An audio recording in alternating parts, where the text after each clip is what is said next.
Thanks, y'all.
Thanks.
Hey, thanks for hanging around, listening. We've got a few more.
we got a couple more, and then we're going to get out of the way.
Thanks, guys. I'm sure I don't have to tell any of you what an honor this is.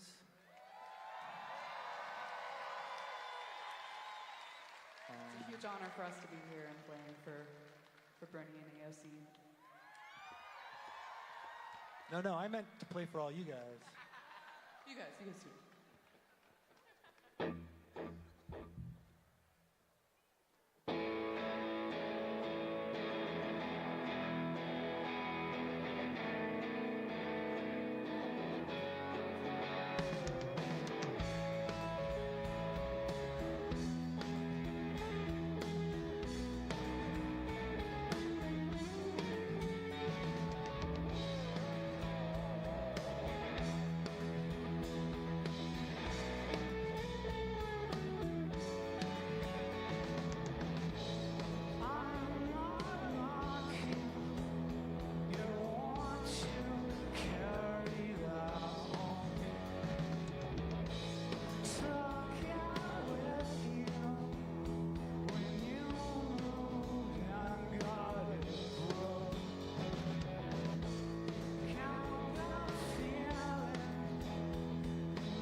Thanks a lot, y'all.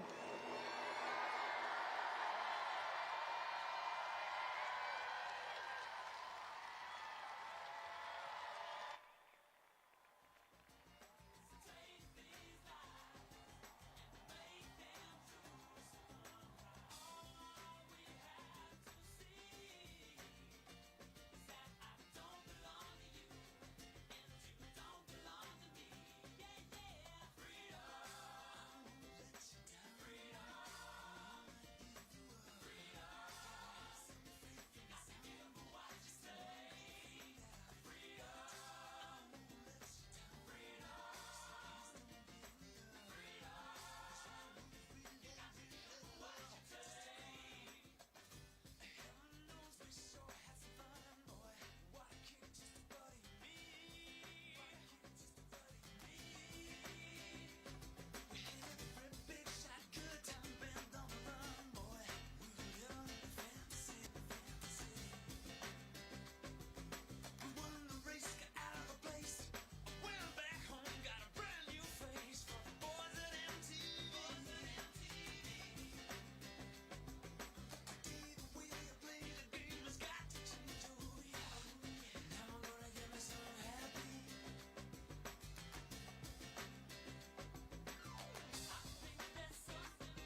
Miami Beach, and I'm speaking representing myself as a family doctor working at a federally qualified health center, or FQHC, right here in Idaho.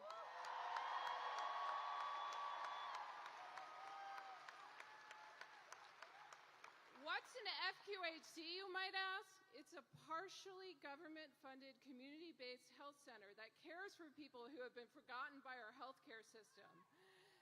These are working Idahoans who don't make enough to afford private health insurance, or perhaps a single parent who lost their job and is looking for work but can't work without taking care of their health needs first, or refugees who are trying to start a new life in our community after fleeing violence in their home countries.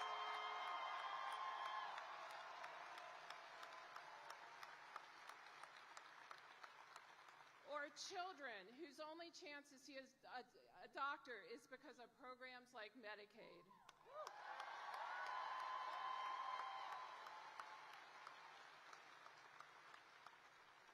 I myself am a product of government programs. I joined the National Health Service Corps to help pay for my medical school tuition. I went to a community health center to do my public service loan forgiveness time. And I continued to work in community health for the last 24 years here in Idaho.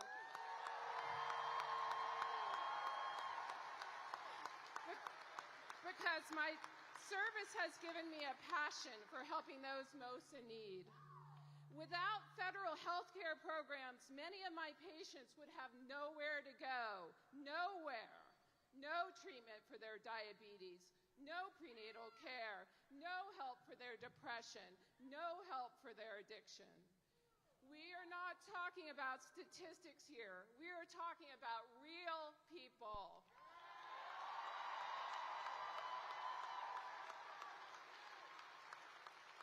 Real Idahoans. And real consequences if they don't receive health care. Now more than ever, the ability to provide health care in Idaho is under threat. We are 50th, that's dead last in the country for physicians per capita. We have created laws that criminalize health care providers and have led to almost 25% fewer OBGYNs practicing in the state. We've seen labor and delivery units shut down.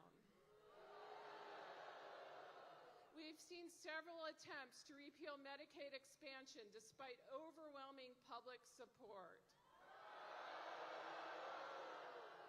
Our rural clinics and critical access hospitals are under tremendous strain and struggle to keep their doors open.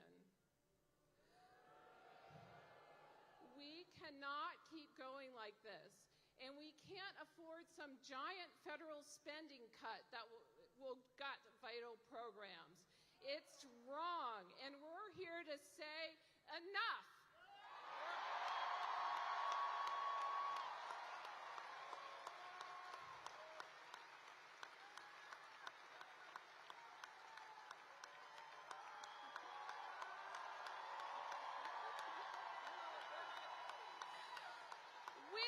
Tax breaks for the ultra wealthy. We need Medicare, Medicaid, hospitals, and community health centers. We need to treat health care as a human right, not a luxury.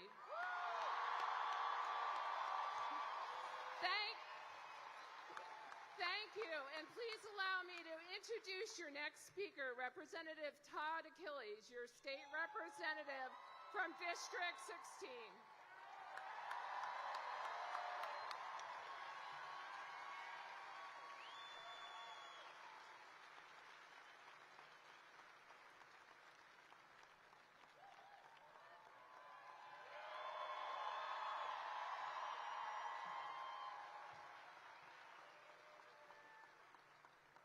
All right, good evening, Idaho. know, it's great to have 1A and 2C together tonight because we could finally answer the question, who's the worst drivers?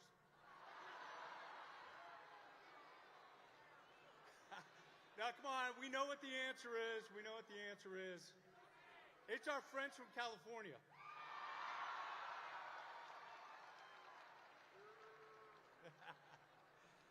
I'm Todd Achilles, your legislator from District 16, that's Boise and Garden City.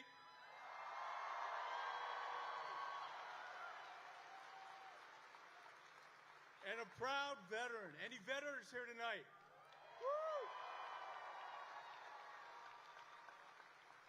Hoo-wah.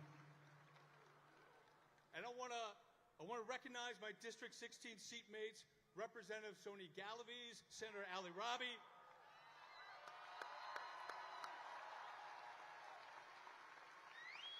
all my legislative colleagues, and my amazing partner of 32 years, Robin Achilles.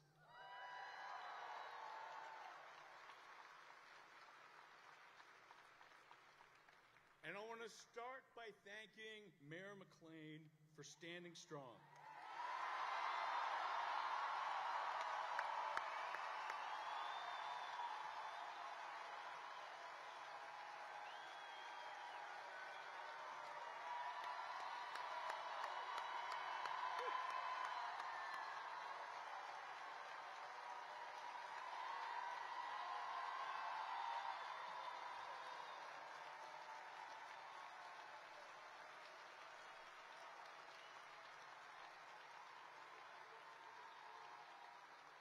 You know, folks, cities can fly any damn flag they want, and being welcoming and inclusive are Idaho values.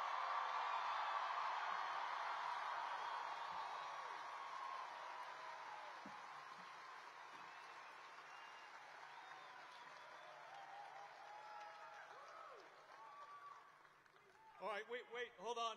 I'm just trying to see if our trade policies have changed in the last 15 minutes. Doesn't it feel like we're living in a fever dream right now?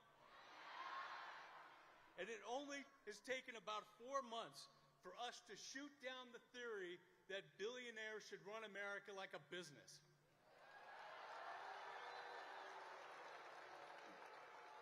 I mean, these guys are clueless. They're running America into the ground, and Idaho families are paying the price. And let's talk about that South African grifter with the chainsaw running around the White House.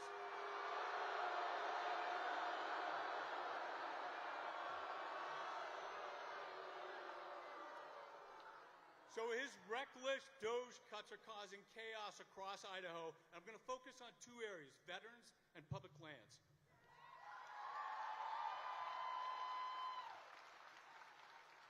So friends, 1 in 10 Idahoans is a veteran. That's the 6th highest in the U.S. And Doge wants to lay off 83,000 employees at the VA, which would devastate care at the Boise VA.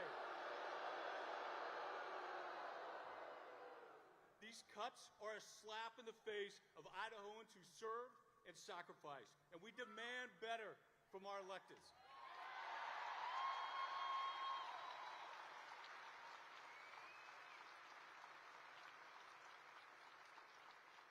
And you know what else the Musk administration doesn't get?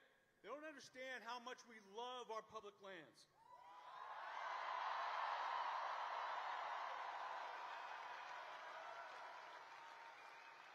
Doge wants to break the Forest Service, they want to break the Park Service, and they want to break the BLM.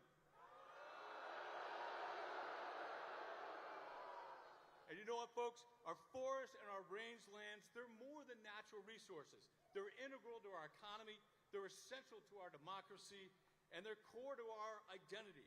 Because we all grew up on public lands. We raised our children on public lands, and the hell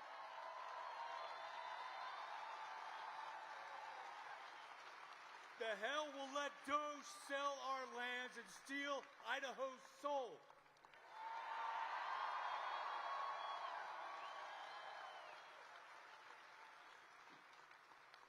So everyone, let Congressman Fulcher, Senators Risch and Crapo know that our lands are not for sale.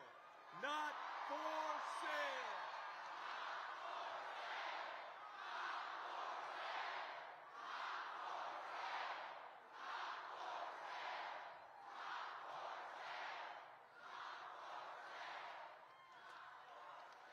All right. So if any of you see my dumpster videos on social media, that's where I toss bad ideas and bad bills, and it's time, America, and it's time, Idaho, to toss stoves in the dumpster.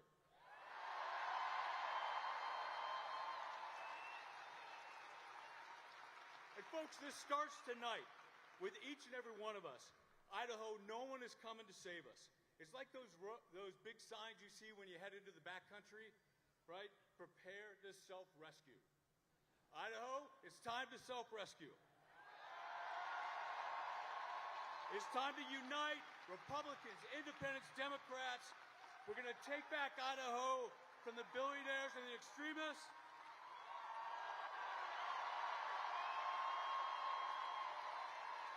It's time to build a new Idaho where we put affordable housing ahead of corporate landlords, where we put public schools ahead of vouchers, where we put health care ahead of insurance.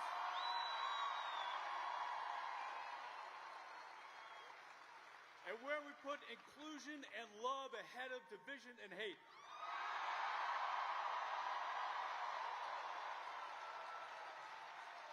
It's time to restore an Idaho for everyone. And I'm going to hand it off to my buddy, Chandler Bursey, president of the AFGE Local 1273. Thank you.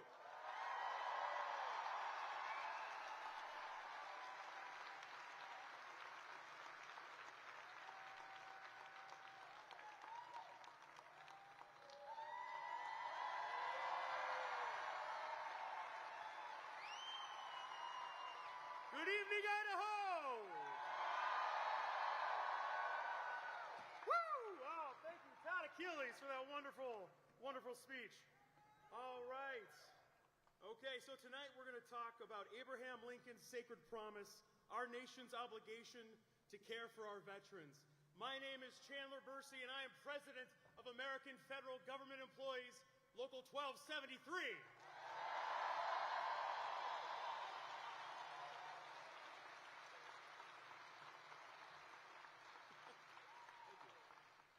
AFGE is made up of thousands of employees, of doctors, nurses, TSA agents, park rangers, and so many more, all of whom are not bureaucrats but hired employees.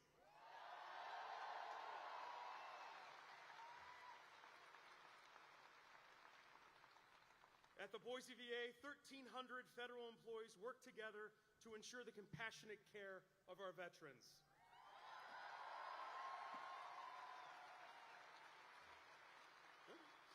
For decades, unions have been at the forefront of protecting the working class by creating a 40-hour work week, fair wages, and health care for our families.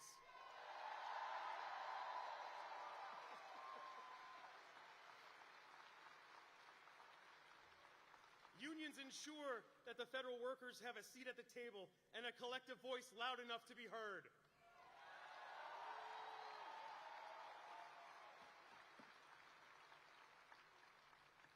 But 2 weeks ago, this administration killed our collective bargaining agreement and no longer recognizes us as a union.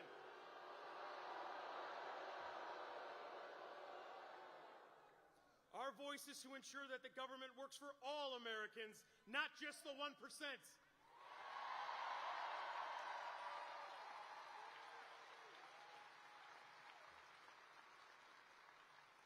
And now our very ability to care for our veteran community is under threat. Secretary of the VA, Doug Collins, is demanding a reduction in force of 83,000 of us.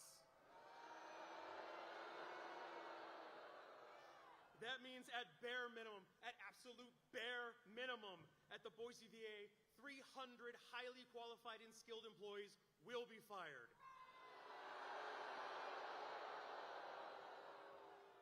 Where 1/3 of all VA employees are veterans themselves.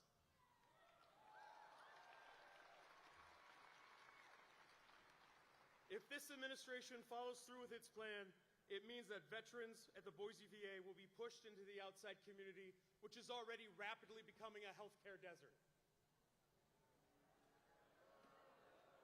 As of right now, Idaho does not have enough providers for its current civilian population.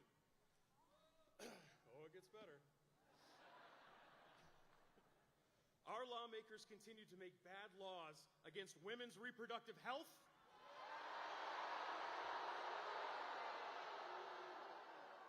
and our LGBT community. These laws do not bring in doctors into Idaho, but it gives them reasons to flee. This does not represent the Idaho we all know and love, a place where everyone is welcome.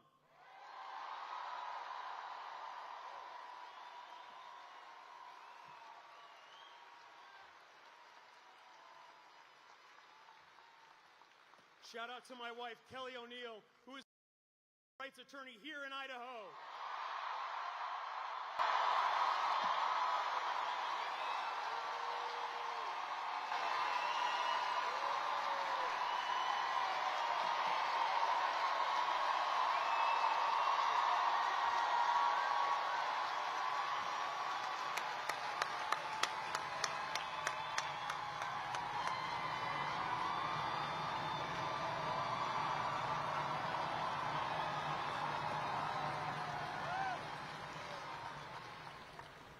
So what are we going to do, Idaho? Roll over and play dead?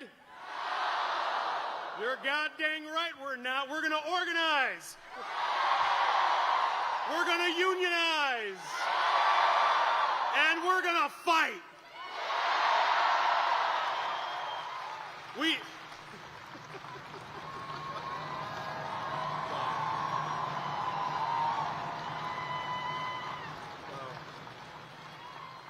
We are going to demand our seat back at the table because when labor stands united, we win.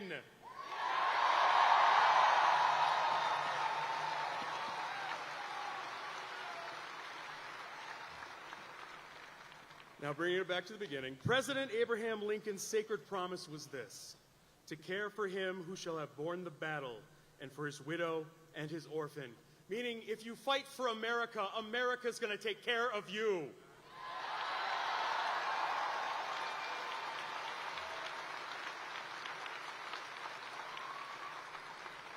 This promise is mounted on the entrance of the D.C. headquarters of the VA. It adorns the walls of every VA that's ever been built. It's literally etched on the walls.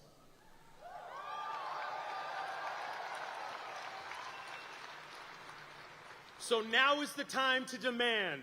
Now is the time to demand from our representatives to uphold this sacred promise to our service members. If you're a veteran, you should be mad. If you know a veteran, you should be mad. Contact your...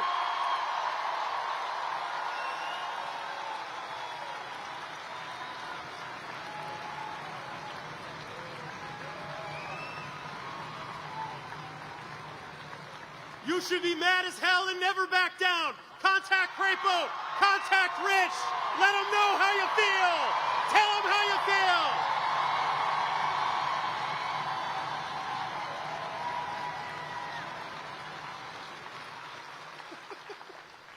Thank you. In the face of Doge's divisiveness and destruction and running around a stage with a frickin' chainsaw, I have a message of hope.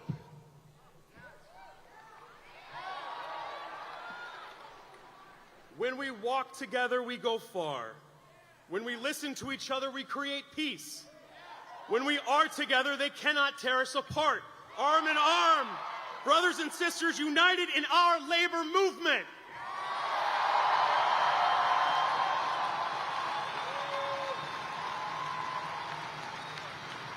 Because when we fight, we win. Say it with me. When we fight, we win. When we fight, we win. When we fight, we win. Thank you.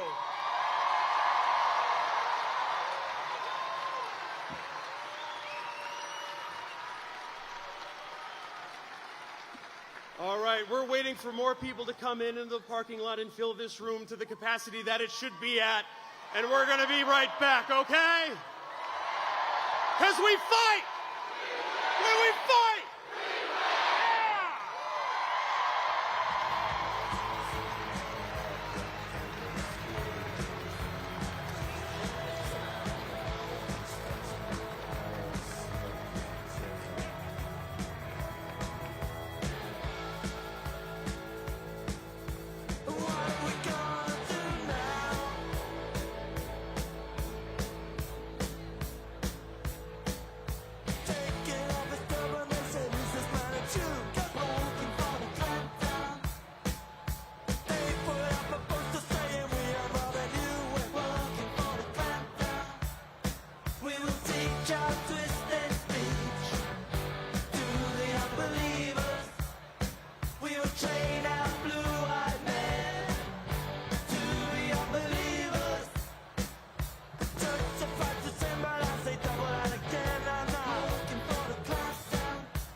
It is now time for the greatest honor of my life to introduce to you Representative Alexandria Ocasio-Cortez!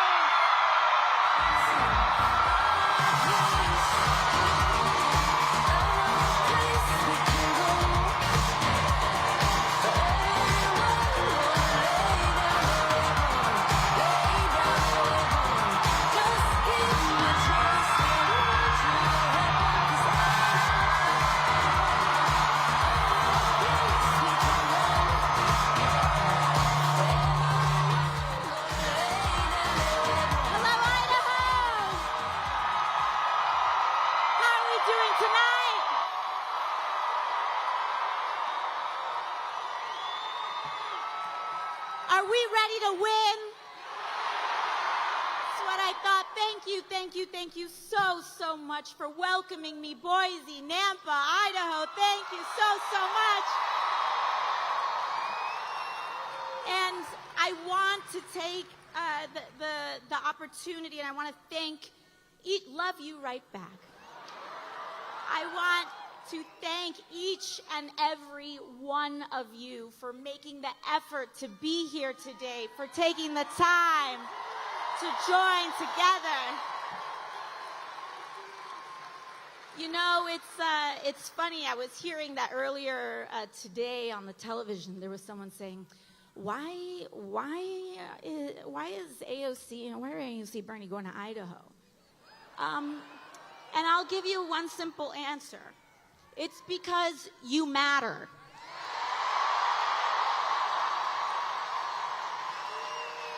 It's because we matter. My name is Alexandria. Some of you may know me as AOC, and again, from the bottom of my heart, thank you for welcoming me. You know, we're here together today because all of us share in the frustration and the heartbreak that comes from watching those in power actively tear down or refuse to fight for everyday working Americans like us. And we're here together because an extreme concentration of power, greed, and corruption is taking over this country like never before.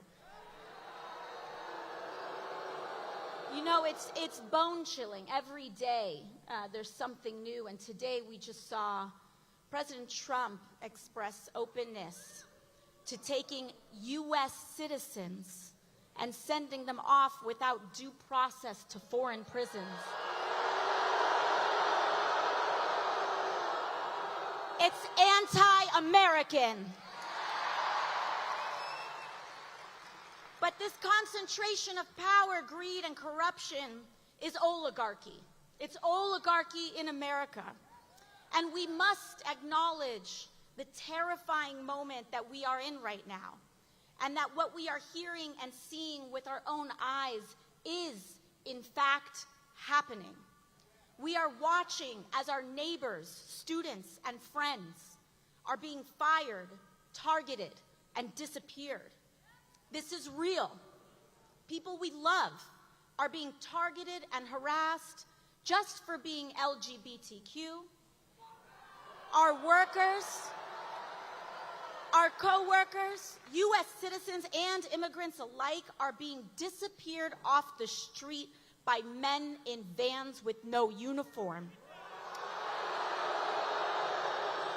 Educators are being fired for teaching American history accurately.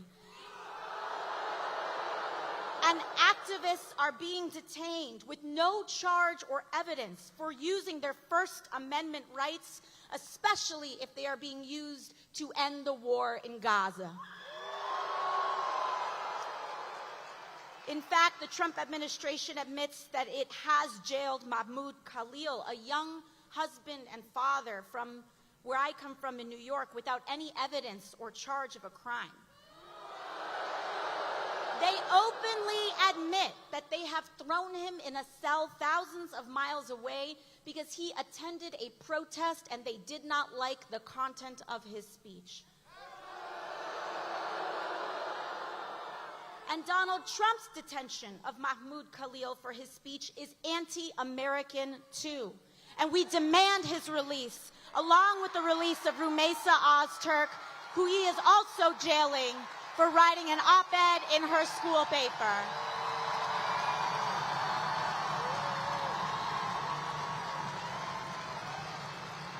You know, Idaho, I am so touched being here.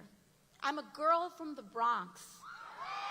And to be welcomed here in this state, all of us together, seeing our common cause, this is what this country is all about. Don't let them trick us into thinking we are enemies. Don't let them trick us into thinking we can be separated into rural and urban, black and white and Latino. We are one. And we make these demands because we do have power in this moment. All of us do. Everyday people do. And it will never, this is important, it will never be just institutions and politicians and officials alone that uphold our democracy. It will always be the people, the masses, who refuse to comply with authoritarian regimes, who are the last and strongest defense of our country and our freedoms. It is you. It is you, Idaho. We know that a better world is possible, and we are willing to do something about it. But to get there, we need to be honest about how we got to where we are right now. Because this moment did not come out of nowhere. It has been a long time coming. The destruction of our rights and democracy is directly tied to the growing and extreme wealth inequality in America that has been building for years. And it is not a coincidence that billionaires like Elon Musk dumped billions into this election to elect Trump. And he sure as hell ain't doing it out of charity, Idaho. For years, we have known that our political system has slowly but surely become dominated by big money and billionaires. And time after time, we've seen how our government and laws are more responsive to lobbyists and corporations than the will of everyday people and voters. And we also know that the agenda of dark money to keep wages low and loot our public goods to give to the rich is deeply unpopular with the people, Democrat, Independent, and Republican alike. But just look at what Republicans have been quietly doing in Congress, voting to advance cuts on hundreds of billions of dollars from Medicaid and veterans benefits, so they can take that money and give it to billionaires in the form of tax cuts and sweetheart government contracts to their own companies like SpaceX. And I'll tell you, I've seen Mike Johnson, the Speaker of the House, talking about Medicaid. First of all, Medicaid, I want you all to know, Medicaid is one of the most efficient government programs with the least amount of waste. Only 2% of people on Medicaid are able-bodied and looking for a job. Only 2%. And I saw Mike Johnson on the television saying, we got to stop all these able-bodied men from being on Medicaid. First of all, like it's a crime for someone to have health care in America. Health care is a human right in America, and everyone should have it. Everyone should see a doctor. We must end the indignity of not being able to afford medicine, a doctor's appointment, being able to take care of one another.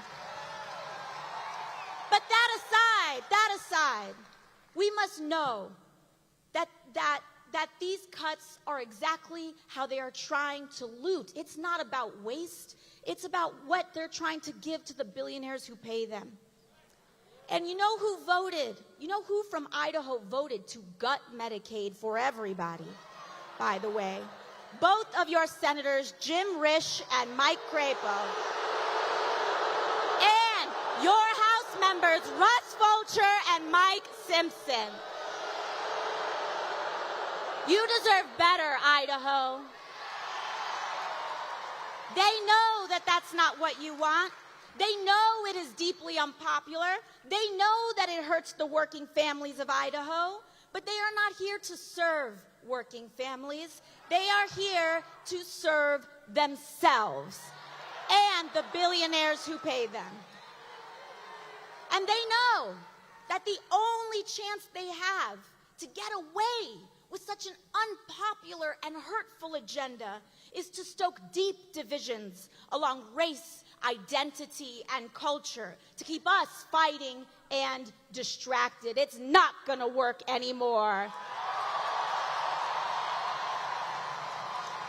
But this has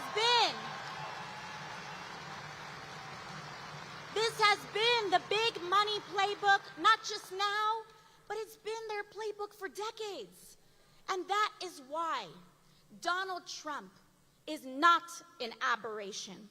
He is the logical, inevitable conclusion of an American political system dominated by corporate and dark money. And if we are to defeat him, we must defeat the system that created him. America, we are at a crossroads. We can either have extreme wealth inequality with the toxic division and corruption that it requires to survive, or we can have a fair economy for working people along with the democracy and the freedoms that uphold it. Oligarchy or democracy. You know, Boise, I grew up in a working class family. My mom cleaned houses, and my dad worked on a small business. And my parents worked themselves to the bone so that my brother and I could have a shot. The American dream, like so many of us here in this room. And for a moment there, it looked like we were going to make it.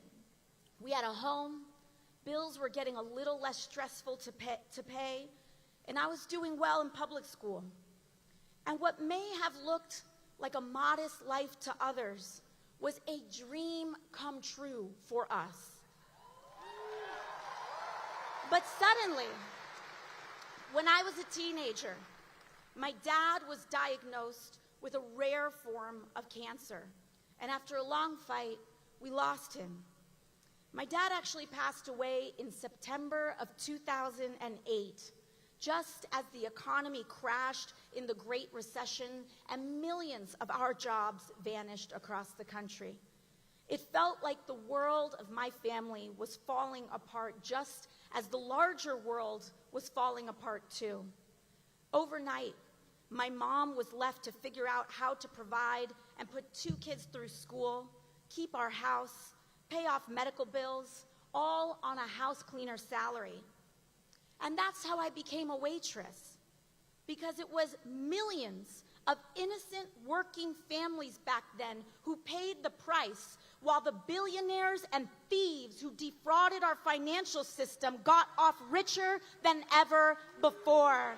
And not a single one of them went to jail. And that is the story that Republicans like to mock, not mine, but all of ours, when they say a waitress or a working person is unqualified to serve in Congress. When the fact is, many of us here in this room today are far more qualified to know what real life is like than any of them ever will. And I tell this story not because it is special, but because of how common and normal it is. While the details may differ, so many of us know what it feels like for life to be one bad day, one piece of bad news, one major setback from everything falling apart. And I'm here to tell you today, Idaho, we don't have to live like this anymore. We can make a new world, a better country, where we can fight for the dignity of all people. And that dignity looks like living wages, Idaho. It looks like stable housing. It looks like guaranteed health care and respect for all of our differences, no matter who we are or where we come from. Oligarchy or democracy. Boise, we are here today because we choose democracy. We choose freedom. We choose justice. And that means we must choose to out-organize the oligarchy. We must do away with the power of big money. And that is why, even as a waitress with a long shot campaign for Congress, I decided right then and there that I would never take money from lobbyists and corporations, and I never will.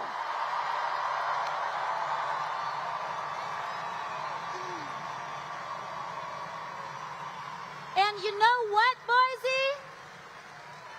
We ran against millions of dollars. We ran with no support. We ran with just the people, and the people won. And the people can win here too. You know, when I first got to Congress, I was genuinely shocked by how the place worked, even having run against dark money in the first place. The everyday influence of corruption and dark money was astonishing. And we, in Congress, have somehow conditioned ourselves to believe that it's normal for elected representatives who have sworn an oath to the people of this country to day trade individual stocks and make millions with the sensitive information that we are entrusted with for the purpose of governing. Just look at what happened this week. But how can anyone possibly make an objective vote on healthcare, energy, or war when their own money is tied up in pharmaceutical, oil and gas, or defense company stocks? You can't. And we saw it just happen with Trump's corrupt and disastrous and rushed tariff scheme. We saw Marjorie Taylor Greene buy that dip. I got one question for her. How much did you make? How much did you make off of people's despair? How much did you make off that panic? How much did you make off of that suffering? No more. We can't accept it.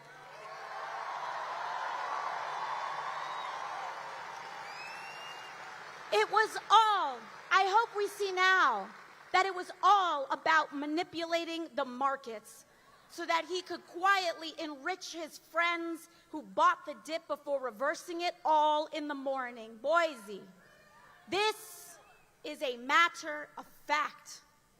Donald Trump is a criminal who was found guilty of 34 felony counts of fraud,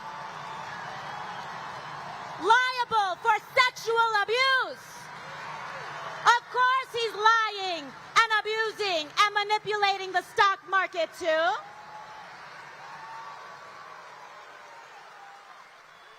When he talks about rapists and criminals, he should look in the mirror.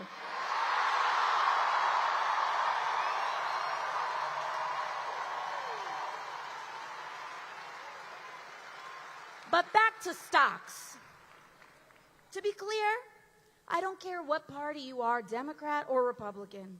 It doesn't matter how powerful one is or the position that one holds. Members of Congress holding and trading individual stock is wrong. It is corrosive. It is destructive, and it needs to be banned.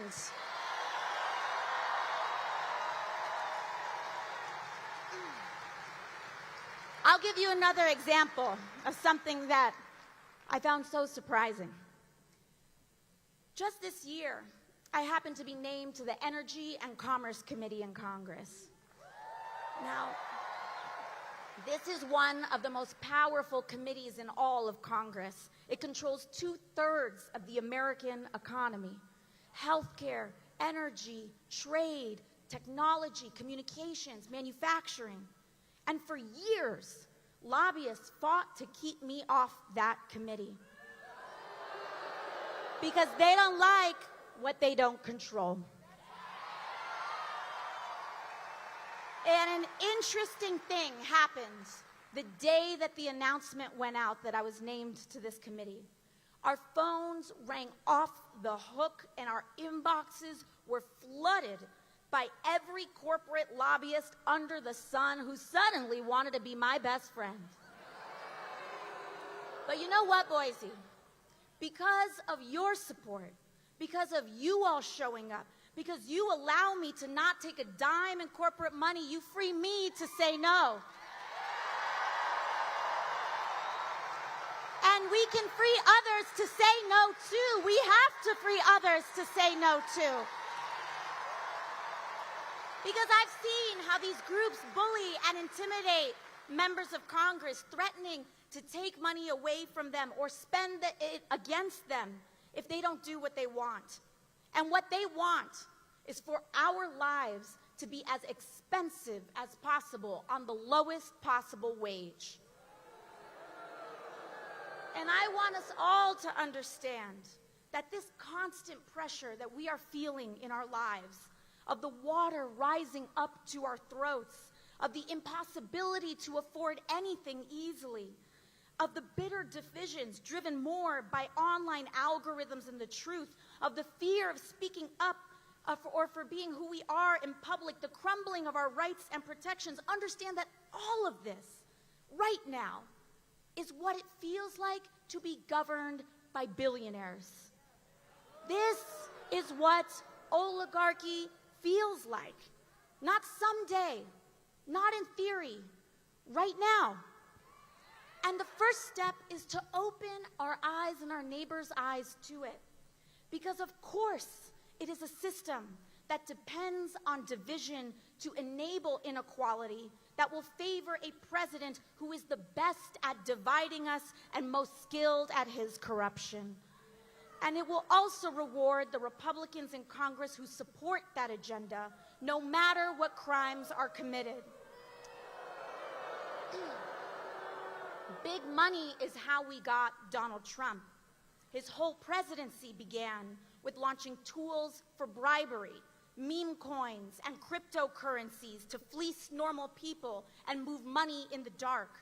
Extortion settlements from media companies and the law firms who gladly pay them. The removal of duly elected officials, I'll tell you, even the removal of Republican officials from where the inauguration was happening in order to make room for who Trump really wants in charge, which is the billionaires that were standing behind him: Jeff Bezos, Mark Zuckerberg, Elon Musk. And all of this has one central economic mission: to make billionaires richer at the expense of our country. And so it does not surprise us that their first economic priority has been to target Medicaid, Medicare, Social Security, the firing of our federal workers, and the cutting of our veterans for hundreds of billions of dollars in budget cuts so that they can hand that money off. And Idaho, I know that looking around here, it can feel impossible for Republicans out here to be defeated. But we are here for a reason, because that's not true. It's simply not true. And from the waitress who is now speaking to you today from this podium, I can tell you, impossible is nothing. Miracles start with mustard seeds. And that is what each and every one of you represent today. Small miracles of faith in ourselves, in each other, and in the refusal to give up. So we are here for the long haul, Idaho. We're here to flip this state. We're not giving up. From the most impossible place, we will try.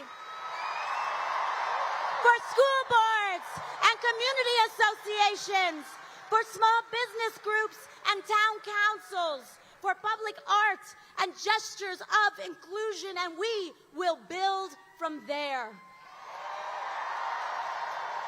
It begins today. The work to give Russ Fulcher and Mike Simpson the boot and replace them with a brawling Democrat who will stand up for the working people of Idaho.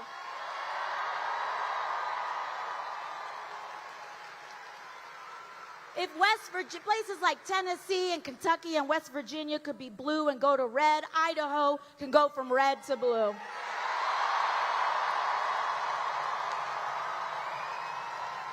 Beyond elections, our task is to build community. Block associations, volunteer groups, church groups, PTAs, because community is the most powerful building block we have to defeat authoritarianism and root out corruption. So when they try to take our school boards and rip down the rainbow flags, we say no, protect our kids here. It's up to you. And on a larger level, this is the path to guaranteeing health care to every American, to establish a living minimum wage, to take on skyrocketing rents and mortgages, to tackle the climate crisis and establish a country where the American dream is actually possible for all of us. So I'll end where I began. We might all come from different places, but we share so many of the same experiences. And so to all those who come here today, unsure of whether or not this is where you belong, I want to say that you do. You do. No matter if you have all the right words to say, no matter your race, religion, gender identity, or status. No matter even if you disagree with me on some things. We saw some Trump supporters were protesting outside. No. See, the thing is, the difference between us is that we want their lives to be better too. We want them to have health care too. We want them to have a better wage too. But the only way that we do that is showing them that hate has no home here. So if you are willing to fight for someone you don't know, you are welcome here. If you are willing to fight for working people regardless of who they are, how they identify, or where they come from, you are welcome here. Because here everyone is valued. But we have to stand together, Idaho. We cannot be tempted to turn in our neighbors or be fooled into thinking that we are really that much different than a trans kid who just wants to be accepted by the people around him. We can't be tricked into thinking that we're that much different than the dreamer who wants to come here and fulfill this country's promise. Because hate is a trap that sinks us all. And it is standing together without exception, just as you all are doing today, to reject division. This is the only way that we can win. So I hope that you see that this movement is not about partisan labels or purity tests, but it is about class solidarity. The thousands of you who came out here today to stand here together and say our lives deserve dignity and our work deserves respect, no matter who we are. So we are here to make a sacred promise to one another. Our goal here today is to commit to building the kind of country that we all deserve, and we will make that promise. To take care of each other on our worst days, and to share in the successes of our best. And with that, I want to thank you, Idaho, for welcoming me here today. And now it is my honor to introduce to you the man who has brought us all together. Please welcome the one, the only, Senator Bernie Sanders. Power to the people. Power to the people. Power to the people. Power to the people. Power to the people. Whoa!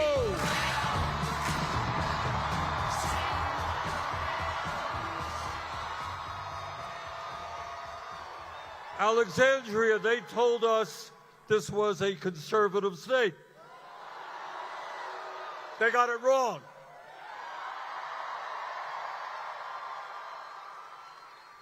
Before I go on, I want to say a word about Alexandria. Yes, she is an excellent congresswoman from New York. Yes, she has been an inspiration to young people all over the country. But I want to say something that is even more important about Alexandria. 6 years ago, she was a waitress in New York City.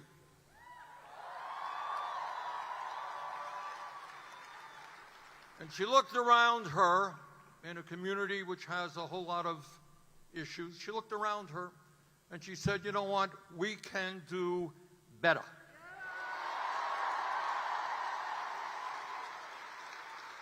So with no money, no organization, she took on one of the most powerful Democratic leaders in the U.S. Congress, and she beat him.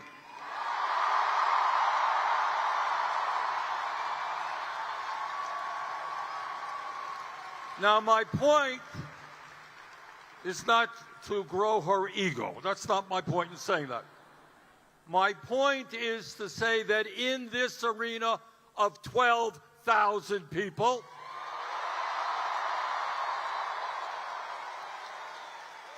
There are hundreds of Alexandrias and Josephs and Toms and Marys. And what we are here today is not just to be with you in this rally, as wonderful as that is.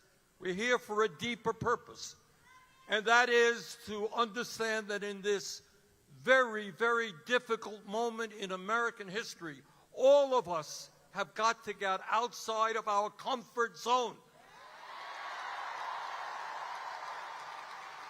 We have got to do tomorrow what we hesitated to do yesterday.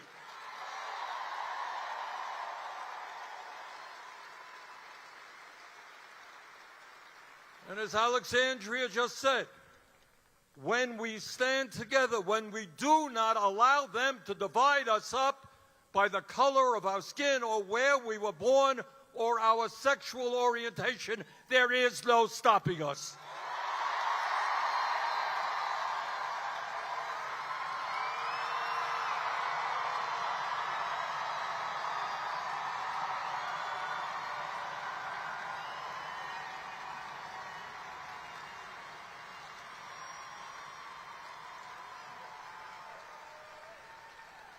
So I know that there are some pundits out there and they're saying, why does Bernie Sanders and Alexandria Ocasio-Cortez, who come from some of the most liberal and blue states in the country, why are we here tonight?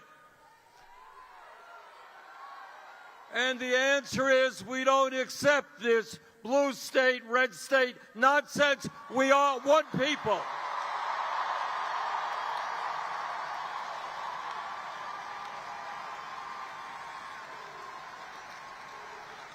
That's right. We are the United States of America, not red states, not blue states.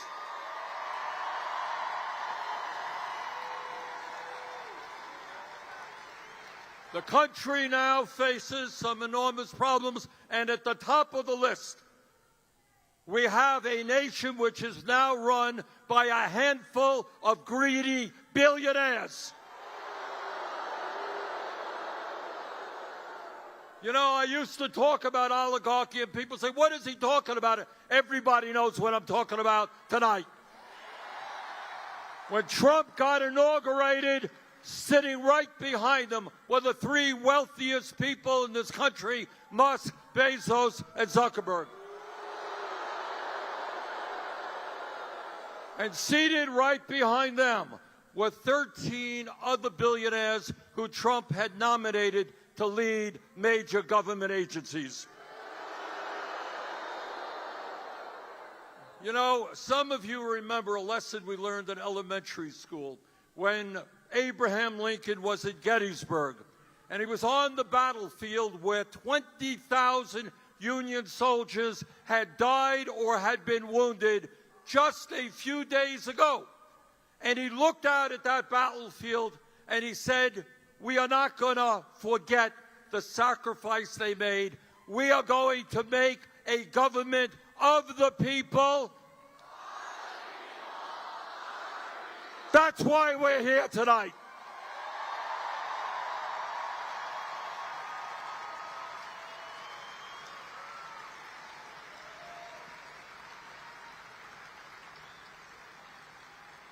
We want a government of the people, by the people, for the people, not a government of the billionaire class, for the billionaire class, and by the billionaire class. And right now, unbelievable, as we speak, you got the wealthiest guy on earth, Mr. Musk. Mr. Musk, you don't hear about this much in the corporate media or on the halls of Congress. Mr. Musk himself owns 5 times more wealth than the bottom half of the households in America. One man. And this guy is running all over Washington, D.C., slashing the Social Security Administration. And what that means is elderly and disabled people will find it increasingly difficult to get the benefits they paid into. This guy is proposing to cut 83,000 jobs from the Veterans Administration. These are the men and women who put their lives on the line to defend our country. We owe them everything.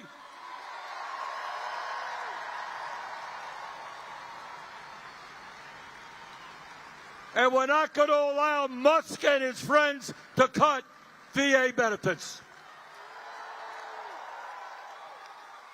And when we talk about oligarchy, it's not just economic power, it is political power.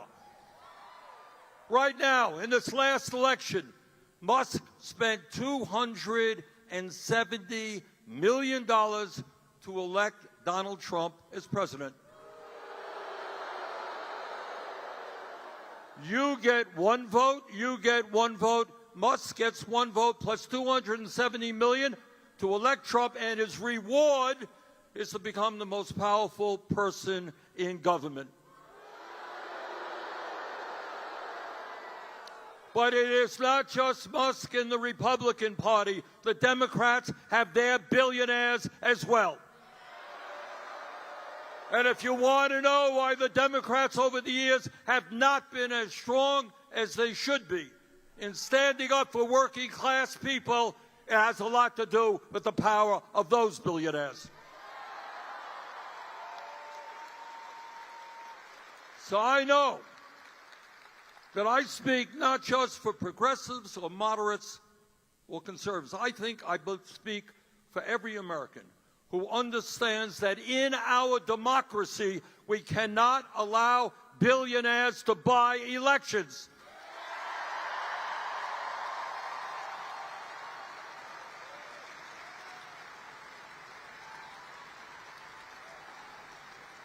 In America, one person, one vote, not billionaires buying elections, and that is why we got to overturn this disastrous Citizens United Supreme Court decision.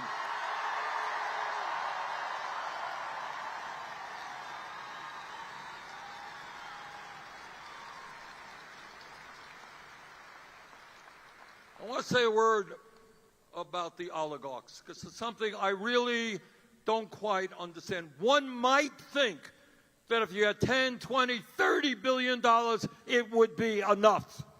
You might think that. But, you know, in America, we have a lot of people who are dealing with addiction issues, drugs, alcohol, or whatever. Well, these guys, these oligarchs, have a major, major addiction problem. And you know what it is? It is greed. They're like heroin addicts. They can't control themselves. They need more and more. And they do not care who they step over in order to get another $1 billion. So we are going to take care of their addiction problems. We're going to end their greed.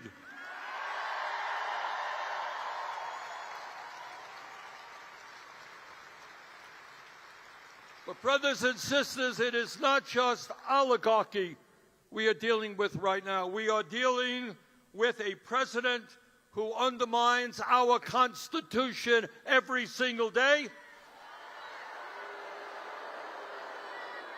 who threatens our freedom of speech and assembly, and whose agents, as we speak, are rounding up innocent people off the streets, throwing them into unmarked vans, and taking them to detention centers in this country or elsewhere.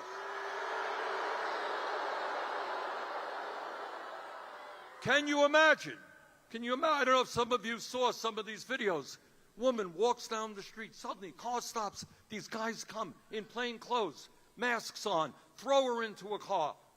and whisk her off someplace. It happened in Vermont today. That is what happens in dictatorships, not in democracies. We're not going to let Trump and his friends get away with that.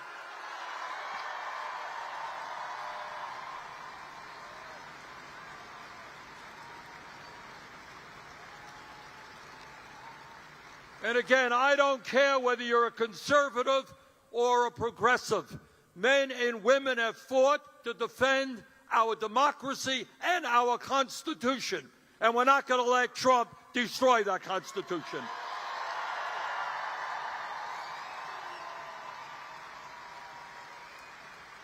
What this guy wants is more and more power.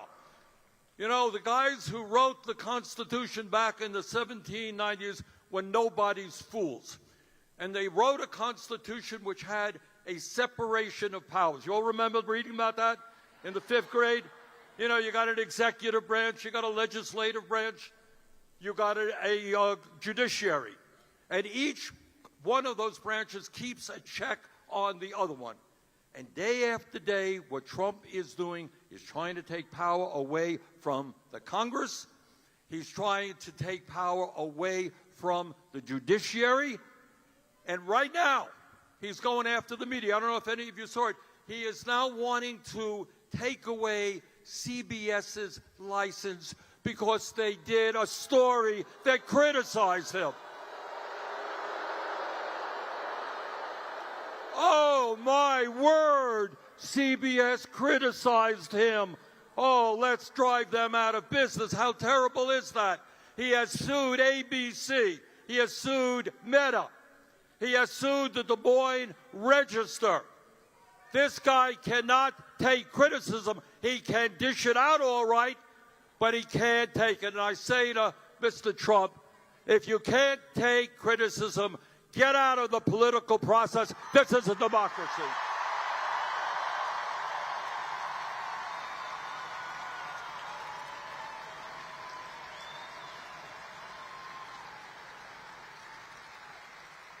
And if you can believe it, he is going after law firms that represented clients who are in opposition to Trump. And some of these cowardly law firms have caved in. You know, one might think that the function of a large, multi-billion-dollar law firm is to defend the rule of law, not cave in to Donald Trump. And he is putting pressure on universities as well. Good news is Harvard University today said, go to hell.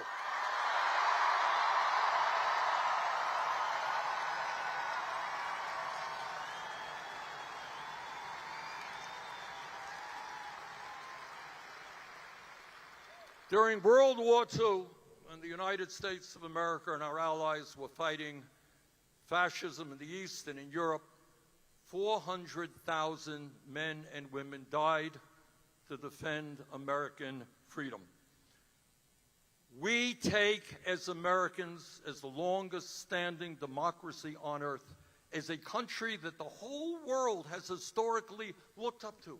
And they say, we want to be like America. We love the American Constitution. We respect their democracy. We take democracy seriously. We will not allow Trump to undermine our way of life.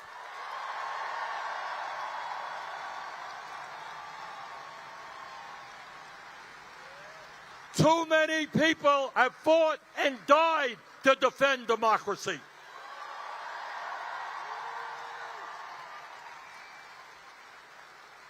But it is not only domestic policy that we should be concerned with. For the first time in the 250-year history of our country, we have a president who is aligning himself with dictatorship abroad.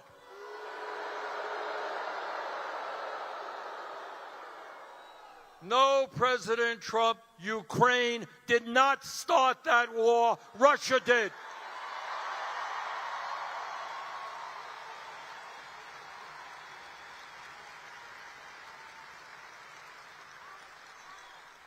But it's not just Ukraine.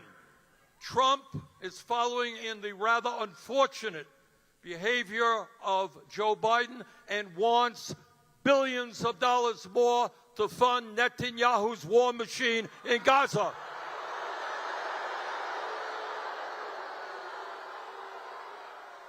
Israel, like any country on earth, has the right to defend itself from terrorism, but it does not have the right to wage all-out war against the Palestinian people.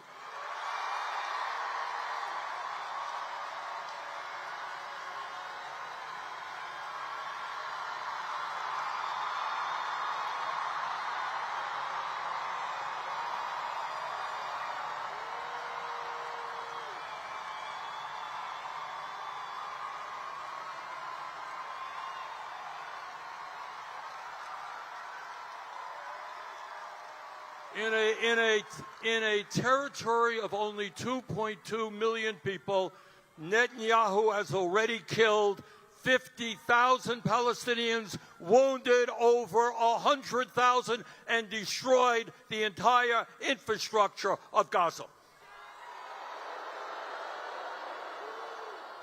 I am doing my best to demand not another nickel for Netanyahu's war machine.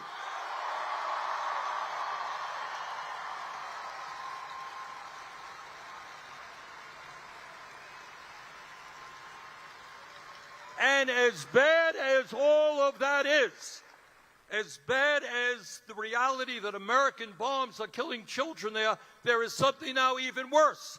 Trump and his friends have the brilliant idea that they want to forcibly expel the suffering people of Gaza, push them out so they could build a Riviera for their billionaire friends.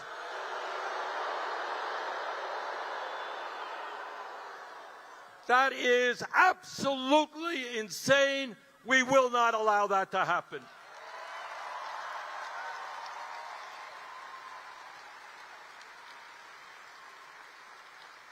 And let me now tell you just a little bit of what's going on in America that you're not going to see on corporate media and you're not going to hear on the halls of Congress.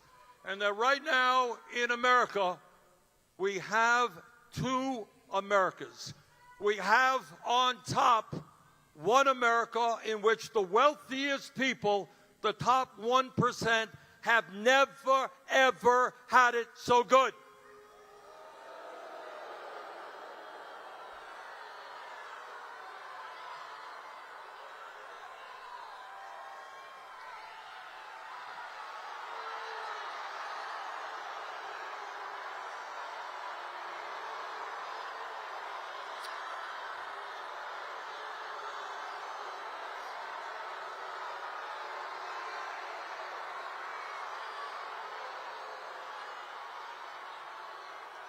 Okay, in America today,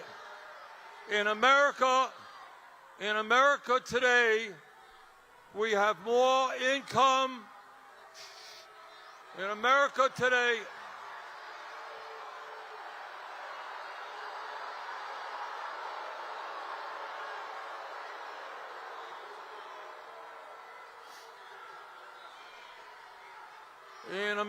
today,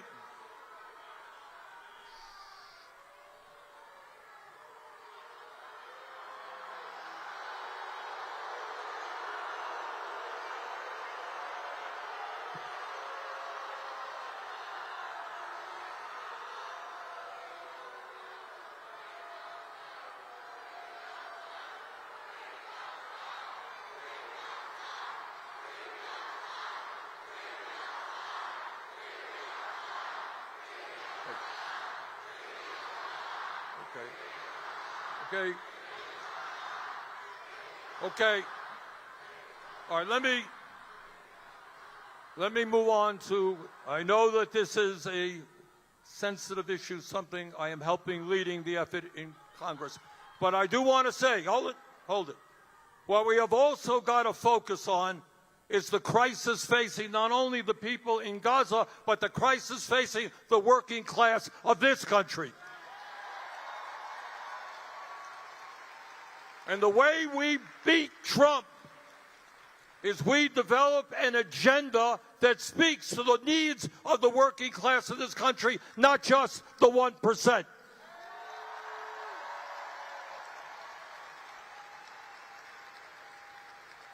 Today in America, 60% of our people are living paycheck to paycheck. Do you all know what living paycheck to paycheck is about? All right, I grew up in a family that lived paycheck to paycheck in a rent-controlled apartment. I know something about it. All right, you tell me, what is living paycheck to paycheck? You can't pay for the rents. What else? You can't afford what? Can't afford groceries. People, hold it one at a time.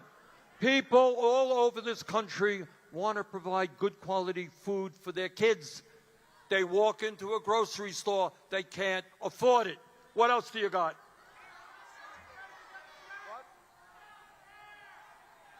Health care. All right. People, one at a time. People get sick. And in this country, they can't afford to go to a doctor. We lose 60,000 people a year because they don't have the money to go to a doctor when they should. If you are a single mom, you can't afford child care. If you are a college student, you're going to go deeply in debt to try to get the education you need to get a decent job. Meanwhile, while working families struggle to put food on the table, the richest 1% live in their own fantasy world. You may have seen just the other day, Jeff Bezos took some of his friends to outer space.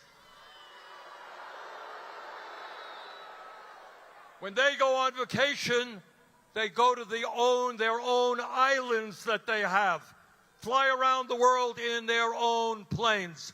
Our demand is an economy that works for all, not just the few.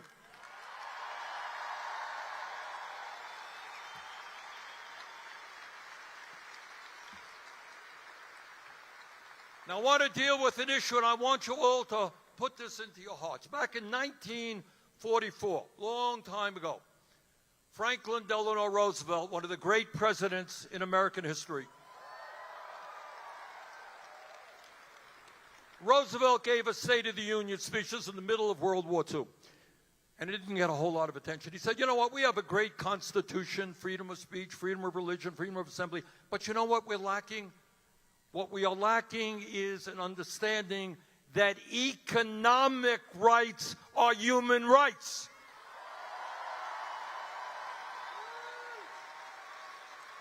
So you have the right to vote, but if you're sleeping out on the street, doesn't matter.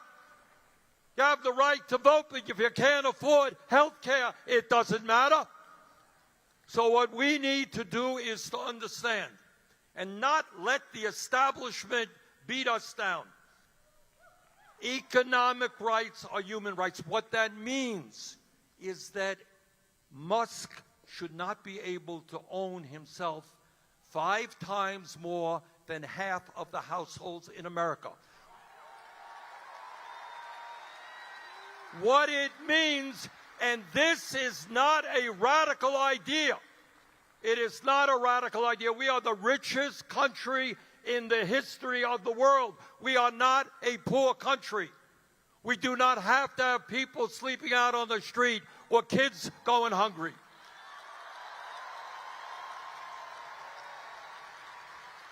We don't have to have 20% of our elderly living on $15,000 a year or less. We don't have to have the highest rate of child poverty of almost any major nation on earth.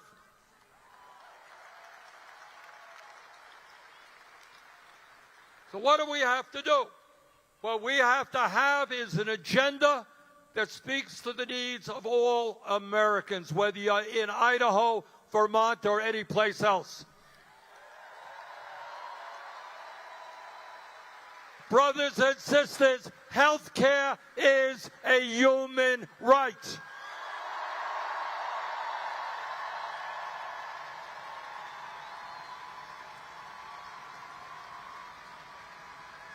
We should not be the only major country on earth not to guarantee health care to every man, woman, and child. We need to pass Medicare for all.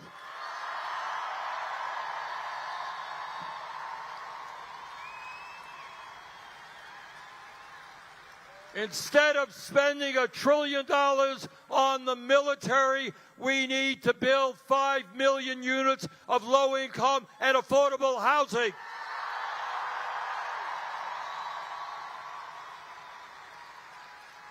We need to have the best education system in the entire world.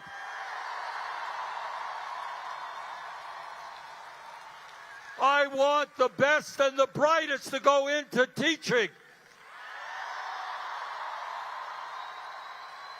I want the teaching profession to be respected.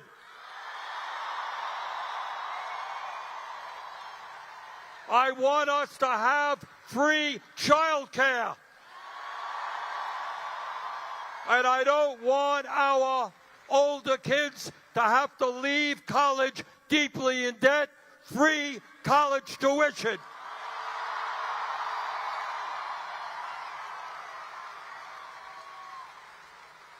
And despite what Trump says, climate change is not a hoax. It is an existential threat. We can lead the world and create millions of good-paying union jobs, transforming our energy system away from fossil fuel and into energy efficiency.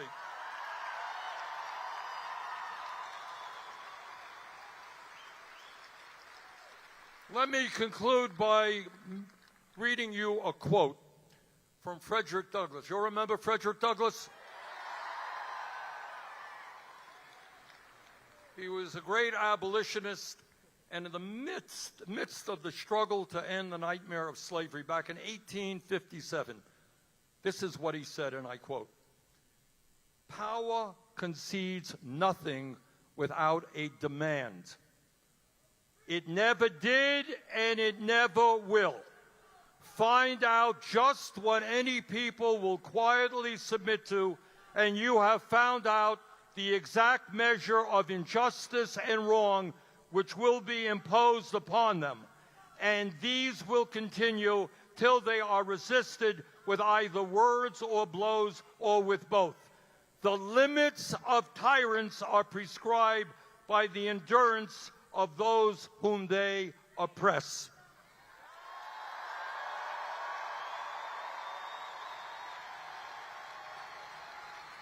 Now, what the ruling class of this country wants you to believe is that you are powerless. They got all the money. They own the media. They own the economy. They own the political process. You got nothing. That's what they want you to believe. But tonight we are going to stand up loudly and proudly and tell them we have had enough. This country belongs to all of us, not the billionaire class. Let's go forward. Let's do it. Thank you.